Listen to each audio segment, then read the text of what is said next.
আসসালামু আলাইকুম। এবছর আমাদের গরুর খামারে ঘাসের অনেক ঘাটতি থাকার কারণে আমরা প্ল্যান করেছিলাম যে নতুন করে অনেকগুলি জমিতে আমরা এবার ঘাস চাষ করার চেষ্টা করবো ইনশাআল্লাহ। তারই ধারাবাহিকতায় আমাদের খামারের একেবারে পাশের একটা জমিতে আমরা এবার ঘাস রেখে দিয়েছিলাম কাটিং করার জন্য। সেই কাটিংগুলি আজকে আমরা সংগ্রহ করে নিয়ে আসবো ইনশাআল্লাহ। তো আমরা কয়েকজনে এসেছি এই কাটিং সংগ্রহ করার জন্য, কারণ একদিনের মধ্যেই এই কাটিংগুলি কেটে তারপর এগুলিকে আমরা জাগ দিয়ে রাখবো। জাগ দিয়া বলতে কিভাবে দেই সেটা আপনাদেরকে ভিডিওতে দেখানোর চেষ্টা করবো ইনশাআল্লাহ। এখানে আরেকটা বিষয় আপনাদেরকে বলে দেই, সেটা হচ্ছে অনেকে আমাদের কাছে ঘাসের কাটিং চান বা আমাদের থেকে নিতে চান। আমরা মূলত ঘাসের কাটিং বিক্রি করি না। এটার একটা কারণ আছে, সেটা হচ্ছে আমাদের যে ঘাসের কাটিংটা হয় সেটা আমরা আমাদের চপার মেশিনে কেটে একেবারে গুঁড়ো করে ফেলি, তারপর এটাকে আমরা গরুকে খেতে দেই। যে কারণে আমরা কাটিং সংগ্রহ করি না এবং কাটিং আমরা বিক্রিও করি না। এই কাটিংগুলি যে কোনো জায়গা থেকে আপনারা সংগ্রহ করে লাগিয়ে নিতে পারেন। তো যাই হোক, আলহামদুলিল্লাহ ঘাস থেকে আমাদের কাটিংগুলি ছাড়ানো হয়ে গিয়েছে। এখন বাকি যে ঘাসগুলি আছে এই ঘাসগুলিকে আমরা আমাদের ভ্যানের উপরে তুলে নেব এবং বাকি কাটিংগুলি আমরা নিয়ে যাব হচ্ছে আমাদের খামারে। গরুর জন্য আলাদা করে এক ভ্যান ঘাস আমরা কেটে নিয়েছি, ওই ঘাসটা সজীব মামা নিয়ে যাচ্ছিল এবং বাকি যে কাটিংগুলি আমরা কেটেছি এই কাটিংগুলি আমরা কয়েকজনে মিলে আমাদের খামারে নিয়ে যাচ্ছিলাম।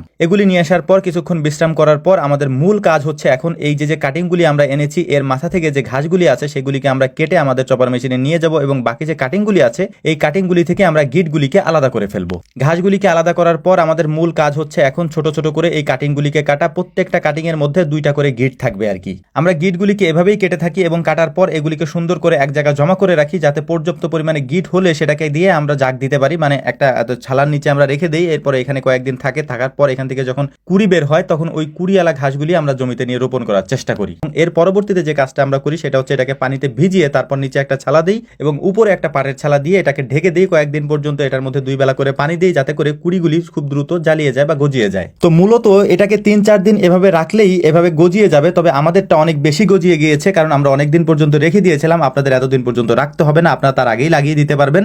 এটাই ছিল মূলত আমাদের কাটিং সংগ্রহ করার মূল পদ্ধতি, আমরা যেভাবে সংগ্রহ করি। আশা করি বুঝতে পারছেন। আসসালামু আলাইকুম রহমতুল্লাহ।